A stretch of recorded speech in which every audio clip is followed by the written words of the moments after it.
Bem-vindas a mais um episódio do Mulheres UOL. Eu sou Pamela Welter, host oficial por aqui, e a minha missão é anfitriar, conduzir histórias para você que está aí nos escutando por 28 países pelo mundo, para que você tenha um insight, receba abraços, para que você pense de forma diferente ou para que você consiga refletir aí sobre assuntos que não estão tão no seu dia a dia. Hoje a gente vai receber aqui Zandra Graziella Cavalcante. Ela que é mãe da Laísa e do Lucas, uma curitibana que ama vôlei e beach tênis, é isso? Isso. E é casada com o Eduardo. Bem-vinda, Zandra. Muito obrigada pela oportunidade. Espero que a nossa conversa de hoje alcance muitas mulheres. Isso é bem legal de a gente já falar no começo, né? Qual que é a intenção de a Zandra abrir uma história tão intensa, tão forte, tão poderosa e que com certeza mexe ali com partes doloridas, né, Zandra, do coração? Mexe nos sentimentos mais profundos. A nossa intenção é chegar em mulheres, em mães que precisam, né, de mais informação, precisam talvez de um caminho, de uma orientação. E por isso que o nosso episódio se chama A Experiência de uma Mãe após a notícia de TN alterada. Por que a gente trouxe esse termo que talvez, se você é uma mulher que nunca recebeu essa notícia de TN alterada, vai ser um termo diferente, estranho para você. Por que a gente trouxe, Zandra, esse nome, TN alterada, para o nome do nosso episódio?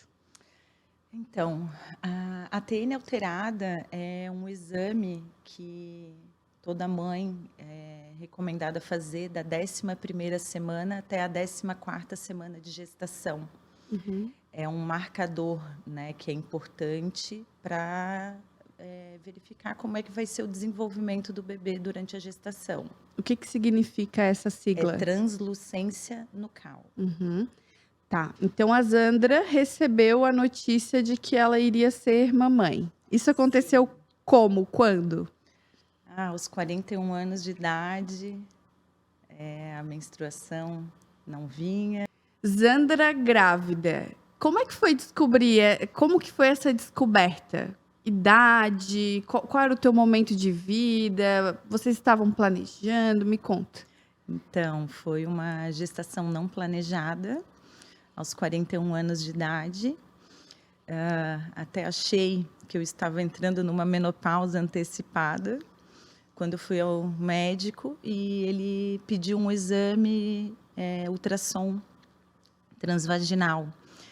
E até com a médica e amiga Ana Luísa, foi ela quem me deu a notícia de que eu estava grávida. Uhum. E como é que foi esse sentimento? 41, a Laísa... Foi um susto, porque eu já tenho uma menina de 12 anos, a Laísa. Uhum. Há 6 anos atrás eu tive uma gestação que não evoluiu, que eu fiz uma curetagem, né, que foi um aborto retido. E aos 41 anos grávida. E daí a gente conversou um pouquinho lá aqui no começo, né? Vocês aguardaram para dar a notícia, e daí a gente vai chegar na tal da TN alterada e entrar no nosso assunto. Então foram 3 meses ali cuidando dessa gestação e ela evoluindo, né? Sim, a princípio só os familiares e alguns amigos muito próximos sabiam da nossa gestação. Como eu não sabia se ela iria evoluir devido à gestação anterior, né? Aguardamos, então, os 3 meses para contar para o mundo. Uhum. E daí, com 3 meses, quando era o momento de vocês, enfim, compartilhar a notícia, vocês foram fazer o exame, que seria esse o exame, né, da 11ª, 14ª semana de gestação. Que foi onde vocês receberam o resultado de TN alterada. Isso, a TN estava alterada, estava com um marcador de 3,1. Tu sabe qual é o normal? É até 2,5. Tá. E então ali a gente não sabia o que que era. Uhum. Aí o médico perguntou o meu peso, a minha idade, a minha altura, e de acordo com algumas estatísticas, ele falou que poderia ter alguma síndrome ou Uhum. alguma alteração que ele não identificava ali no momento e teria que esperar o transcorrer da gravidez, né. Então tu sai daquele exame com uma notícia de que pode ter algo de errado com o teu bebê. Sim, nossa, o meu chão caiu.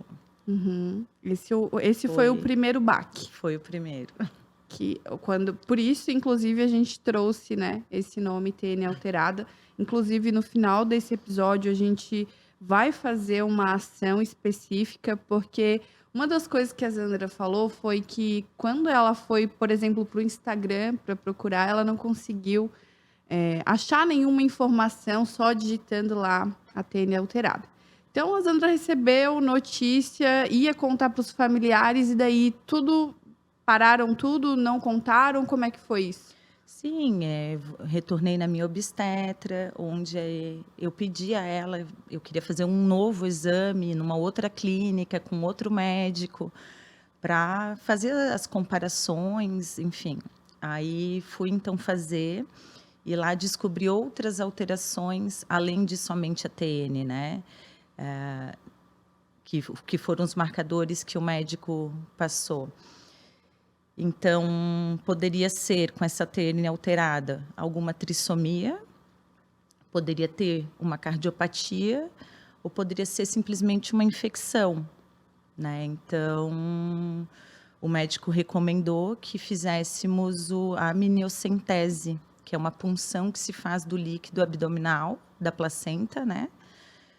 Mas como achamos que era um exame muito invasivo e tinha um certo risco, nós optamos em fazer o NIPT, que é um exame de sangue que divide o DNA da mãe e do bebê.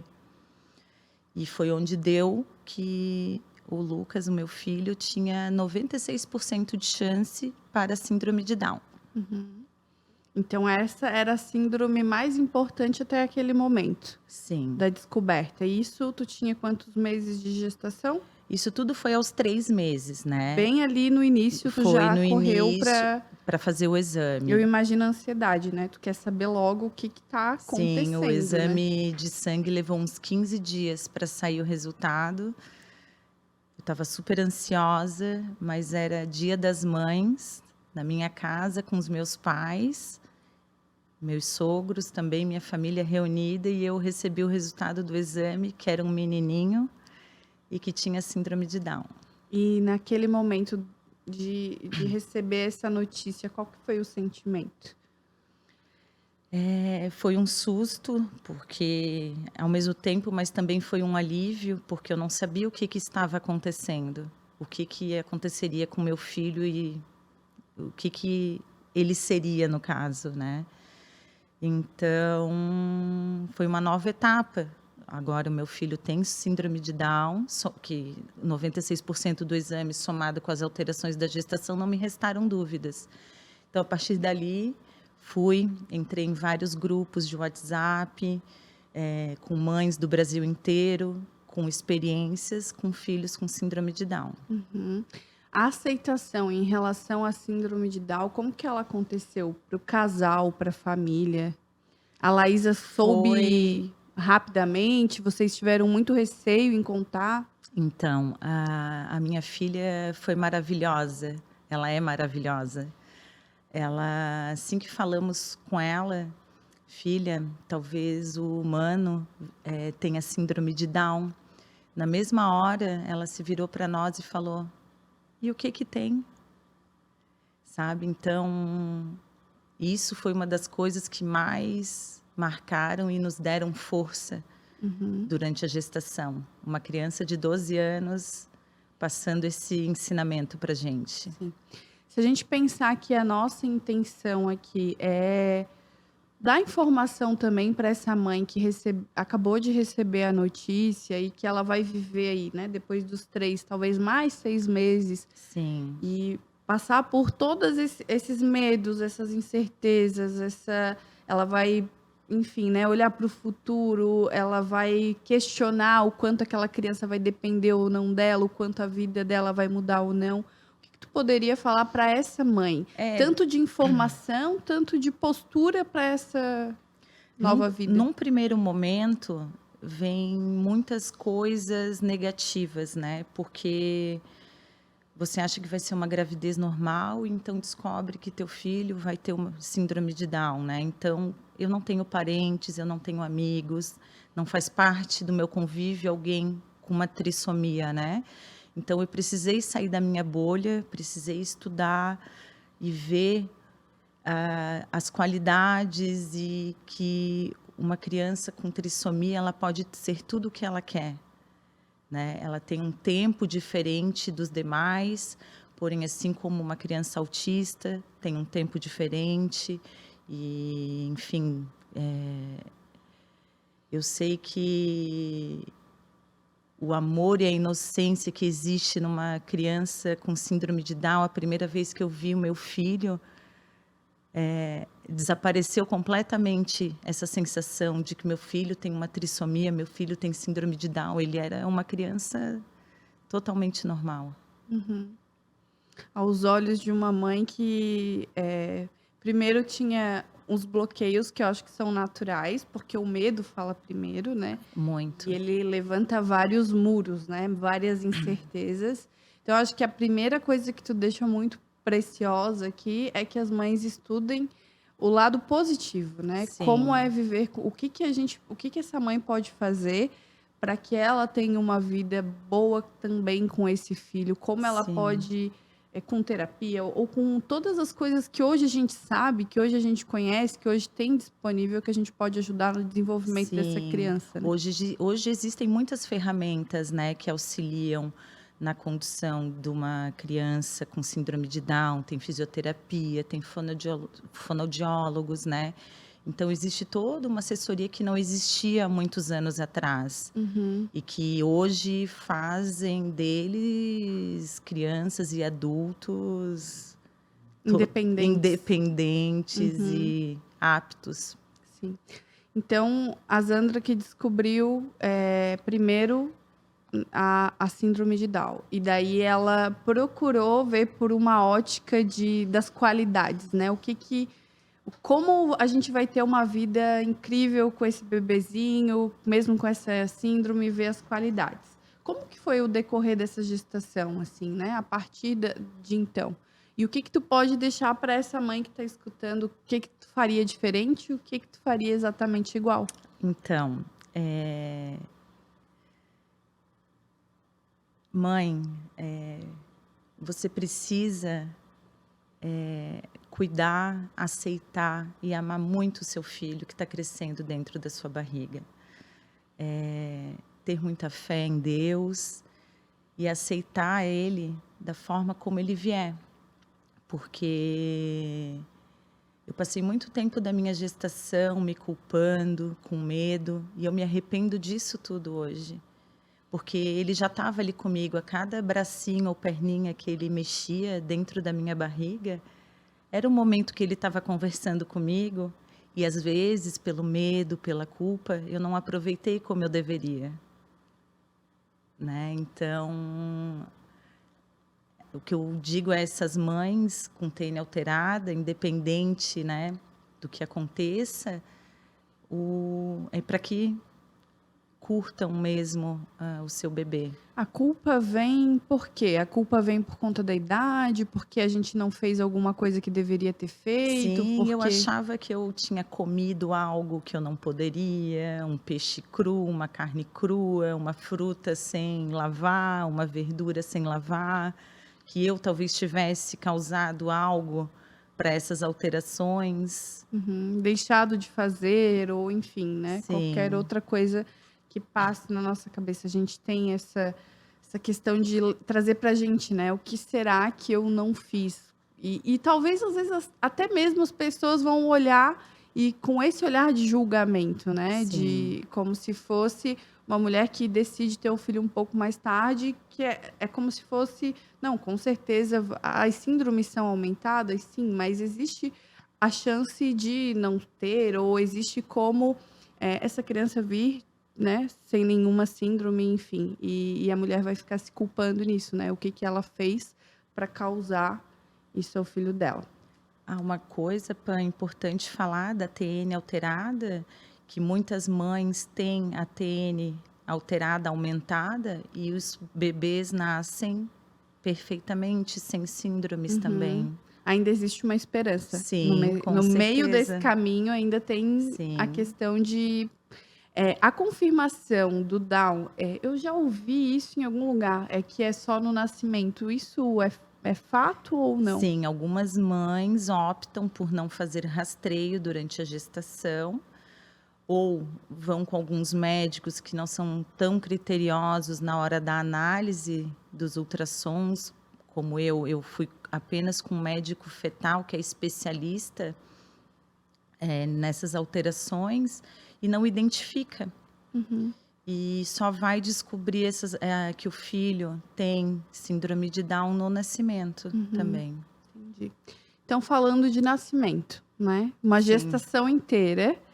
A gente conversou aqui no começo que o Lucas veio de Ele nasceu com 34 semanas e 4 dias. 34 semanas. E daí eu queria que tu começasse agora a história pós-nascimento Lucas, né? Tudo o que aconteceu daquele momento em diante. Até aquele momento, a única coisa que aconteceria seria a síndrome de Down. Sim. O parto precisou ser antecipado devido à queda do líquido amniótico, né? Porque a bolsa também era trissômica. Segundo o médico, então, como já não tinha mais líquido amniótico, precisou ser antecipada. Então, foi aquele nervosismo, ir para a maternidade e saber que aquele dia 15 de agosto seria o dia do nascimento dele. E tu recebeu essa notícia muito antes? Foi na manhã, foi de manhã, no que eu achava que seria só mais um ultrassom de rotina, Uhum. que nós acompanhávamos de 2 a 3 vezes por semana, na verdade, porque era necessário. E então, eu descobri naquela segunda-feira que seria o dia do nascimento dele, então ligamos para a médica e o parto dele foi no final do dia, a partir das 5 horas da tarde. Soube no mesmo dia, então. Sim. Então conta a tua história a partir daí. Então, muito nervosismo, muito choro, a partir do nascimento dele.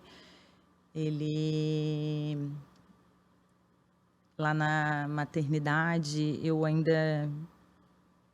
eles estavam fazendo os primeiros socorros, né, com ele, aspirando. Eu lembro que ele não chorou, eu lembro da médica batendo na bundinha dele, pedindo: "Chora, neném", e ele não chorou e eu ali agoniada, o que está acontecendo. E quando aí o meu marido ia ver ele, estava tudo bem, enfim. E aí ele estava indo para UTI, eu pedi para ver ele. Aí o enfermeiro, assim, estava a 2 metros de distância, mais ou menos, eu estava lá deitada na cama, sem poder me mexer praticamente, eu lembro que eu mal consegui vê-lo, sabe. Então eu não tive muito contato, assim, logo no nascimento. Uhum. Mas, já era previsto isso? Tu já sabia que ele ia nascer e ia pra UTI? Sim, devido à prematuridade e porque ele tinha restrição de crescimento intrauterino, Uhum. né, ele tinha baixo peso, então seria um dos. E a tua jornada daí uma nova jornada começou depois do nascimento? Sim, ele nasceu por volta das 7 horas da noite. E então eu fui para a sala de recuperação, depois fui para a sala, para o quarto, e eu só pude vê-lo após passar o efeito da anestesia, da cesariana.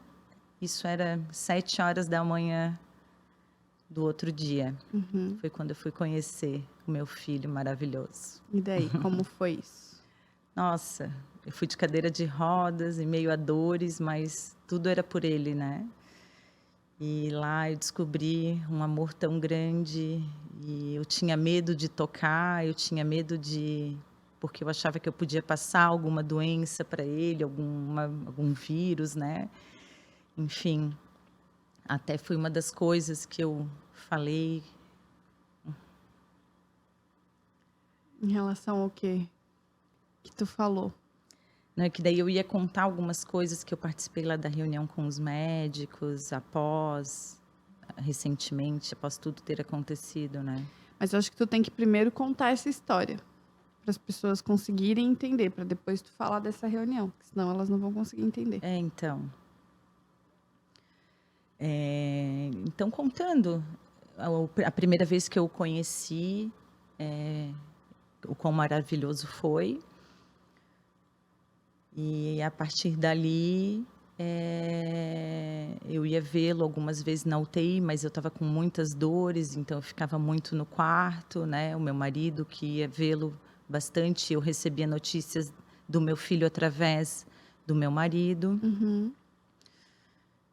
E Quando começaram as complicações? então, eu fiquei 2 dias na maternidade e quando eu fui para casa, sem o meu filho, sem a minha barriga, foi um momento muito difícil, porque há 12 anos atrás eu saí de lá com a minha filha, né, no colo, e então eu ir para casa, somente eu, meu marido e minha filha, e o meu filho ficando na UTI, um grande pedaço de mim também ficou lá. Uhum. E a tua luta começou ali, E a minha luta começou ali. depois do segundo dia. Isso. A luta em todos os sentidos, né, porque quando um bebê nasce prematuro, você precisa estimular o peito para fazer o leite descer. Então, o meu peito só foi estimulado após, eu ter saído da maternidade e porque eu fiz a contratação de uma assessora de amamentação Uhum. na Isso própria não foi maternidade. informado lá, né? Não teve nenhum Não, cuidado em relação. não, infelizmente não, sendo que o leite materno é o melhor remédio para um bebê recém-nascido, né, ainda mais prematuro. Uhum. Que era uma das coisas que estavam sob o teu domínio fazer ainda por ele. Sim, E daí tu começou a estimular o leite. eu comecei a estimular o leite, de pouquinho em pouquinho, era as corridas para a maternidade, para o horário dele que ele se alimentava por sonda a cada 3 horas, e era a nossa luta chegar lá com o leite para ele. Nem sempre era possível conseguir a quantidade necessária, então era alternado com o leite artificial. Sim. E começou a ter algum problema em relação ao leite, especificamente, ou à digestão, né? Depois de um tempo ele passou a regurgitar o leite, aí desconfiou-se que talvez ele estivesse com, ai, eh, ai, Tudo bem se tu não lembrar do termo, mas o que ele tinha, enfim. É que ele passou uma semana, assim, muito bem na maternidade, né, Então, tua esperança ali de levar ele para casa daqui a pouco estava sim, firme. nós lutávamos, nós comemorávamos as 50, 100 gramas que ele ganhava com o passar dos dias, que a intenção inicial era que ele ganhasse peso, né. Ele não precisou ser entubado, ele ficou um pouquinho lá no início no CPAP, mas depois ele conseguiu tranquilamente respirar sem ajuda. E após uma semana, ele teve uma febre, né, e aí foi fazer exame de sangue e desconfiaram de uma bactéria do intestino, que é a enterocolite, né, e a partir daí, foi onde ele começou a tomar antibiótico na UTI, ele não ele começou a não fazer mais urinar, e foi onde ele começou a ficar inchadinho, né, porque ele estava recebendo sangue, plaquetas, ele tomou também diurético e ele não estava conseguindo urinar. Aí foi onde nós Fizemos toda a movimentação para levá-lo para São Paulo. Isso foi uma recomendação ou foi algo que vocês fizeram por conta própria? Então, nesse tempo todo, nós ficávamos o dia inteiro na UTI e a minha mãe sempre se comunicando comigo e perguntando o que estava acontecendo, e eu explicava. E ela sempre me ajudou muito, e ela que me orientou a entrar em contato com um nefrologista. É nefrologista do rim? A enfermeira aqui atrás está dizendo assim, que é. Desculpa, eu até esqueci. Então, eu mesma, lá na UTI, só que fora, na sala de espera, eu entrei em contato com a nefrologista, porque ele não estava urinando, todas as atitudes médicas não estavam sendo... Ele não estava aceitando, não estavam adiantando. Então, a nefrologista orientou ele a levarmos ele para um único hospital em São Paulo que poderia fazer hemodiálise, né? Então, não era feito aqui em Florianópolis. Uhum. Foi onde começou... Com 1 semana de vida.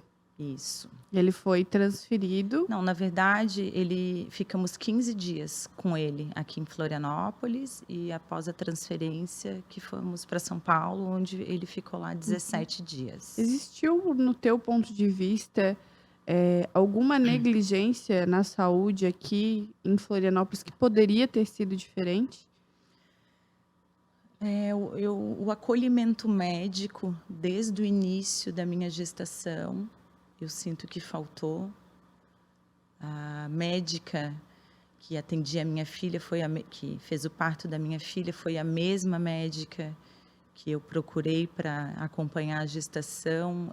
Foi uma das coisas que nós sentimos muito, até porque ali com 3 meses, 4 meses, ela perguntou se eu gostaria de levar minha gestação adiante ou não. Uhum. E que... Dando a entender que o aborto era algo possível naquele momento. Sim, inclusive mencionou que um médico em São Paulo poderia fazer, que ela teria as coordenadas, se eu quisesse realmente. Mas isso... Não passou pela tua cabeça? Jamais. Decidir pela vida de alguém, jamais. Só cabe a Deus. Uhum. E em relação a essa falta de acolhimento, teve essa questão, né, com a médica, mas em relação às outras notícias, à própria síndrome, quando tu fala sobre a falta de acolhimento, tu fala sobre isso, sobre a frieza, sobre a forma que é dada essa notícia para os pais? O que é a falta de acolhimento? O que tu sentiu falta em relação a isso? Primeiro que foi essa questão da médica, né? Sugerir até que eu não levasse a gestação adiante. Eu tinha uma gravidez de risco e na maternidade que eu tive H1N1 na maternidade, né? Eu tive H1N1 durante a gestação, desculpa. E eu fui na maternidade para ver os batimentos do meu filho, porque eu achava que ele não estava se mexendo muito, que podia ter algo errado. E eu recém havia saído da farmácia com um teste de positivo para H1N1 e fui até a maternidade, e eu já estava chorando e eu estava com muita dor no corpo e preocupadíssima com o estado do meu filho.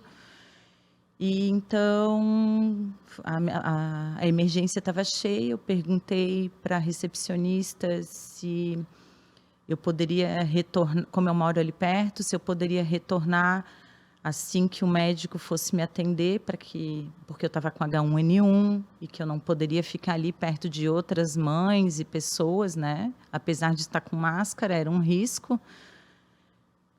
Então, ela falou que não, então eu tive que esperar ali para o atendimento. Depois, enfim, quando eu fui atendida, eu passei por um rastreio com a enfermeira e eu falei: enfermeira, eu estou preocupada com os batimentos do meu bebê, eu estou com H1N1, você pode ir lá falar com a médica, por favor, que me atenda antes de ela entrar numa cesárea, só para ela ouvir os batimentos e para ver se está tudo bem, porque senão ia demorar ainda mais o atendimento e o risco, tanto para mim como para as demais pessoas ali, era, né, existia. Então ela foi e no retorno ela falou assim: olha, a médica falou que você tem que ir para uma outra clínica, para um outro hospital, porque eles não atendem H1N1 aqui.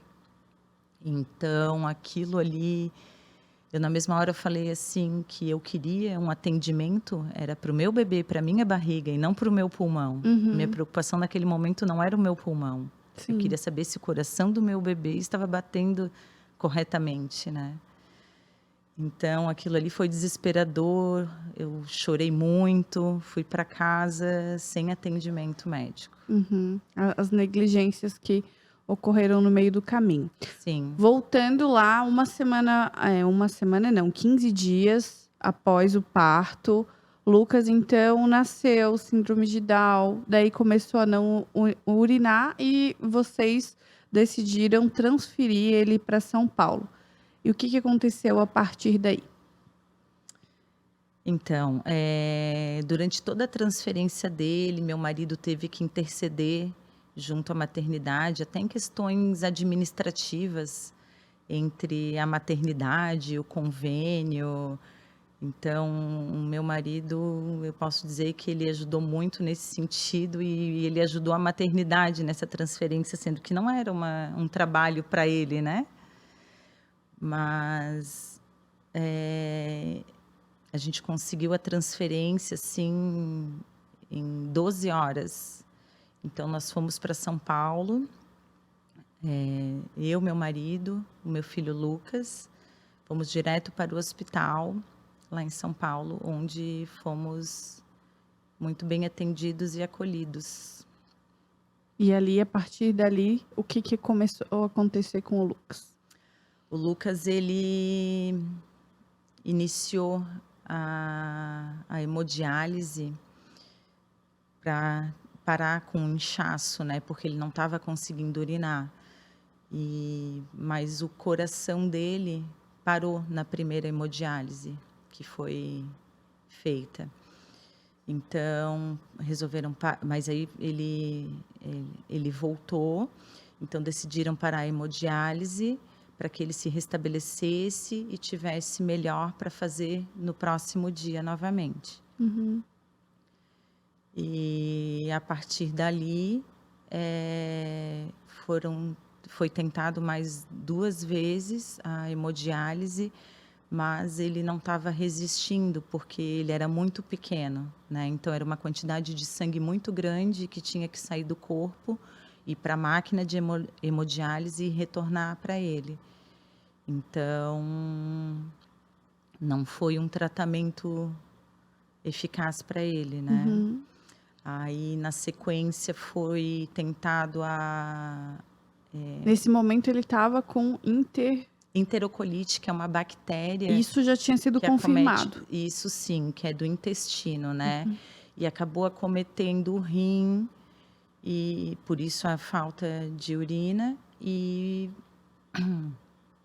ela foi depois indo para alguns outros órgãos também, o fígado, de acordo com os exames de sangue, foi constatado também. Aí, então, foi orientado os médicos a fazer a hemodiálise pelo peritônio. Foi colocado uma sonda abdominal e foi tentado fazer a troca também de líquidos, mas também não foi suficiente. Isso já tinha quanto tempo decorrido? A gente estava já há uns 14 dias lá em São Paulo. Uhum. E continua. Né? Então, a última semana para nós lá foi muito difícil, porque chegou um momento que os médicos vieram com a gente e falaram que só poderiam proporcionar conforto ao Lucas, né? E que o tratamento médico não estava sendo eficaz para o tratamento dele. E aquilo partiu o nosso coração, né. Antes Então desse momento, o risco de morte existia, passava na tua cabeça ou ali era a não, fé? porque assim, ó, eu recebia muito, eu tinha muita esperança, porque os médicos a todo momento lá falando com a gente, nos dando suporte, falando: "Ele tem chance", vibrando com a gente, pensando positivo e tentando de tudo, Uhum. né. Nós tivemos também acolhimento de psicóloga, durante o a estada lá em São Paulo no hospital. E o tempo todo lá também foi um momento onde, nos momentos de maiores desesperos e tristezas, nós íamos a uma igreja ali ao lado do hospital, e aquele momento para nós, assim, era renovador. Então, lá tivemos um grande encontro com Deus, com pessoas maravilhosas, Deus usando pessoas maravilhosas no nosso caminho para nos mantermos firmes. Confortar o coração de alguma maneira. Sim. Tá. E como aconteceu agora, o final dessa história? Então, a última semana foi a mais difícil para nós, porque a gente chegava 8 horas no hospital e a gente não queria ir embora. A gente ia embora 2 horas da manhã, mas acabados, assim, né, porque a vontade era ficar lá com o Lucas, mas a gente precisava recarregar as energias para o próximo dia, para as decisões que seriam necessárias. Então, eu decidi que eu ia viver um dia de cada vez, e eu ia aproveitar o meu filho da forma que eu pudesse. Eu ia emanar todo o amor e carinho, eu ia conversar com ele, eu ia passar toda a energia de mãe, de amor, de afeto que eu pudesse. E então passou 2 dias e eu comecei a ficar desesperada, porque eu estava fora de casa, longe da minha filha, que ficou em Florianópolis. E todo dia parecia que eu estava indo para o hospital de manhã me despedir do meu filho, né. Foi quando, então, eu lá em São Paulo eu tive a oportunidade de pegá-lo no meu colo, também ele estava entubado, eram 4 enfermeiras aproximadamente para colocá-lo no meu colo, para que não caíssem os fios, ele estava todo picado, né, com acessos venoso nos pés, na mão, mais a intubação, então, mas eu tive a oportunidade de pegá-lo no colo, e foi no meu colo onde ele fez a partida dele, né. E esse momento foi maravilhoso, assim, porque eu tive com ele no nascimento e tive com ele na sua passagem, Tu né. sabia no momento que elas te entregaram ele no colo que isso ia acontecer? Era previsto? É, porque nesse dia de manhã nós recebemos uma ligação da médica falando que haviam retirado a adrenalina, que estava sendo reforço para o coração dele se manter batendo. E como já estava saindo já um sangue, um líquido mais sanguinolento pelo acesso abdominal dele, então resolveram tirar a adrenalina e falaram para nós que a partir dali seria a qualquer momento a partida dele, né. Então, eu lembro que eu e meu marido, eu fiquei com ele no colo o tempo todo, nós cantamos a música Um Anjo do Céu, que foi a mesma música que eu ouvi no dia que eu estava indo para o ultrassom, que eu achava que seria o último ultrassom no dia do nascimento dele, né. E então, nós cantamos para ele, oramos muito. Pudemos nos despedir dele, fisicamente, né, porque espiritualmente está sempre nos acompanhando. Zandra, talvez A gente até falou isso lá no começo, né? As pessoas que escutem toda essa história, elas não enxerguem um final feliz para ela, Uhum. né? E eu queria que tu comentasse sobre isso, assim, o que que todo esse sofrimento, porque foi um grande sofrimento também, né, no meio desse Foi. processo, trouxe de bom para a tua vida, para a vida da tua família, e se tu faria tudo novamente? Então, foi uma experiência de vida que eu jamais imaginei passar. Foi muito difícil, foi turbulento, foi uma montanha-russa com muitos altos e baixos. Mas,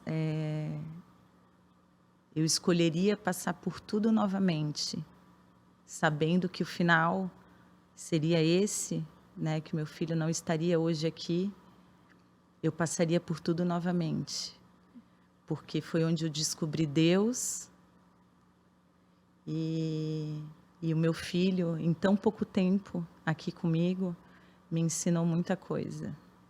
Hoje eu consigo ser uma mãe melhor para minha filha, uma esposa melhor para o meu marido, uma filha melhor para os meus pais, uma irmã para os meus irmãos. Então, os valores adquiridos são imensos.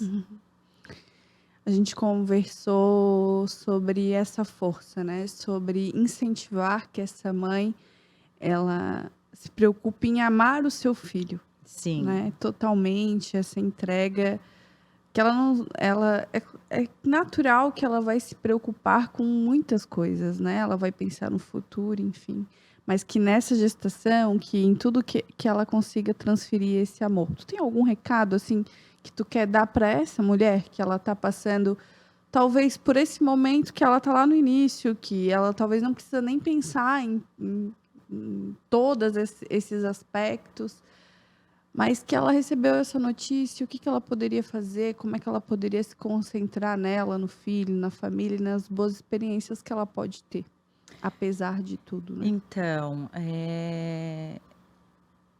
essa mãe, primeiramente, eu indicaria ela a buscar Deus, né, porque Deus pode direcionar a melhor a melhor forma para a vida dela e para o bebê.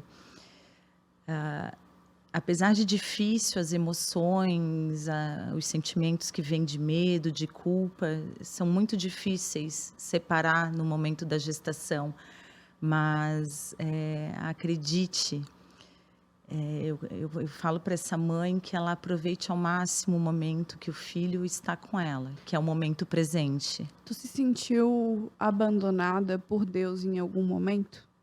Não, de forma alguma, porque foi justamente nesse momento que eu encontrei Deus, né.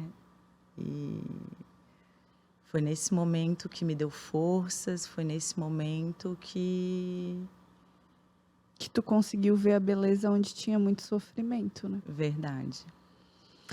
Zandra, quero primeiro te agradecer, dizer que a coragem de contar a história, ela é um primeiro passo se a gente quer curar uma outra pessoa. Geralmente, o que mais dói na gente é o que pode curar o outro. Então, muito obrigado por abrir, por contar, por se sensibilizar, por se dedicar, porque eu sei que tu tá nervosa, que tu Meu ficou Deus, ansiosa. bastante. E eu acho que tudo o que foi falado aqui é, é um caminho para a mãe não pensar que ela está sozinha no meio dessas incertezas, para que ela escute uma outra mãe, uma outra experiência de uma mulher que passou por isso. Se tu quiser deixar o teu arroba do teu Instagram, Assim, eu quero me colocar à disposição para todas as mães que se sintam à vontade para vir falar comigo, eu posso trocar ideias, indicações de alguns médicos, enfim. até do exame, né, que Do tu exame, do encontrou. NIPT, que eu fiz com um preço mais acessível do que tem no mercado, que pode entrar em contato comigo através do meu arroba. Lá eu posso também disponibilizar o WhatsApp, e os grupos de WhatsApp também que eu participo hoje, né? Eu não tive coragem de sair deles. A gente vai subir uma hashtag em relação a esse episódio, porque a gente entende que às vezes essa história precisa ser ouvida por uma mulher que está passando por essa situação. Se você ouviu esse episódio, se você conhece alguém que precisa ouvir, que está passando por essa situação, que precisa talvez ir lá no Instagram da Zandra e dizer: Sandra, me ajuda, eu estou passando por isso. Tenho certeza que a intenção de fazer esse episódio em relação à Zandra foi de abrir uma porta, né? Uma porta para essas mães chegarem até ela para conversar, para esclarecer, e no que ela puder, conhecendo o coração dela, tenho certeza que ela vai auxiliar vocês. Se você assistir esse episódio, registra de alguma forma. Se está no carro, bate foto. Se está no celular, faz um print. E vamos subir aí a hashtag TN Alterada. T de tatu, N de navio, alterada, TN Alterada, tudo junto. Para que quando essa mãe ela vá no Instagram procurar, hoje essa hashtag não está em evidência, e geralmente, né, foi o que a Zandra fez, essas mães vão procurar primeiro por essa TN Alterada, depois ela vai translucência nucal, vai para outras palavras para tentar encontrar mais informação, relato. Então, que a gente possa chegar aí mais longe, levar aí essa história que eu tenho certeza que pode curar e pode abraçar uma mãe, uma mulher que está precisando nesse momento. Muito obrigada, Zandra. Obrigada a você pela oportunidade. E até o próximo podcast.